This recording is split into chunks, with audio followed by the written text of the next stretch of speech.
Brought to you by TechnoSpark 20 series smartphones. I'm superhuman. आपको अगर याद होगा तो बिहार में जातिगत आधारित एक सर्वे कराया गया था। इसके नतीजे भी सामने लाए गए। उस वक्त ये लग रहा था कि इन आंकड़ों का लोकसभा चुनाव में भी बड़ा असर देखने को मिल सकता है। चर्चा हो सकती है, जातियां गोलबंद हो जाएगी और लोकसभा चुनाव में इन जातियों के उम्मीदवारों को इन आंकड़ों के आधार पर ही ज्यादा से ज्यादा सीटें मिल सकती हैं।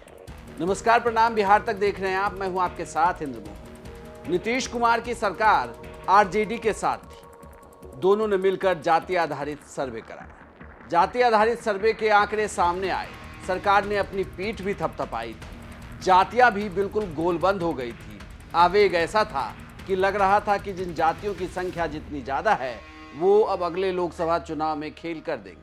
खेल अभी भी वो कर सकते हैं। जिस तरीके से यादव मतदाता और मुस्लिम मतदाता अभी तक एकजुट होकर वोट करते हुए दिख रहे हैं, उससे तो यही लगता है कि बिहार में खेला संभव है। लेकिन बड़ी बात यह कि जाति आधारित सर्वे का जिक्र नीतीश कुमार एक भी पब्लिक रैली में नहीं कर रहे। फिर सवाल उठता है कि आखिर इससे बचा क्यों जा रहा है। यहां तक कि तेजस्वी यादव भी इसका जिक्र नहीं कर रहे। सवाल उठता है कि तेजस्वी भी क्यों नहीं इसकी बात करते। दरअसल अभी भी अगर आप लोकसभा चुनाव को देखें तो पूरा लोकसभा चुनाव जिस पर आधारित है वो है उम्मीदवारों की जाति, उम्मीदवार किस पार्टी से आते हैं और उम्मीदवार स्थानीय हैं या नहीं। पूरा मामला इन तीन बातों में अटका हुआ है।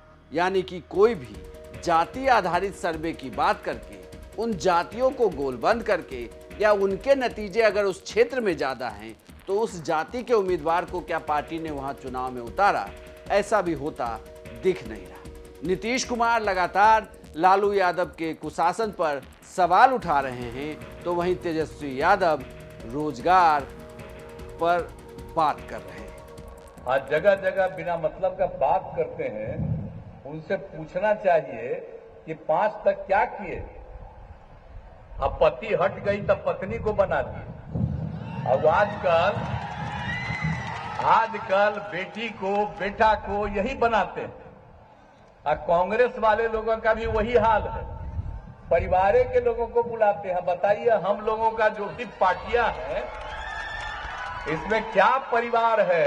आप सोच लीजिए, हम लोगों का कोई परिवार है? हमारे लिए पूरा बिहार एक परिवार, और इसके जो भी आप सब लोग हैं हमारे लिए आप सब परिवार के सदस्य हैं।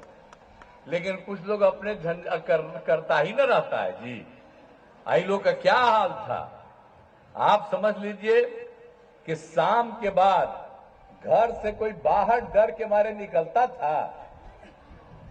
आप ये हाल देख लीजिए। और कहीं पर चलने का रास्ता था, कोई स्वास्थ्य की व्यवस्था थी। सबसे पहली बार किसके मुंह से 10 लाख नौकरी सुना गया था?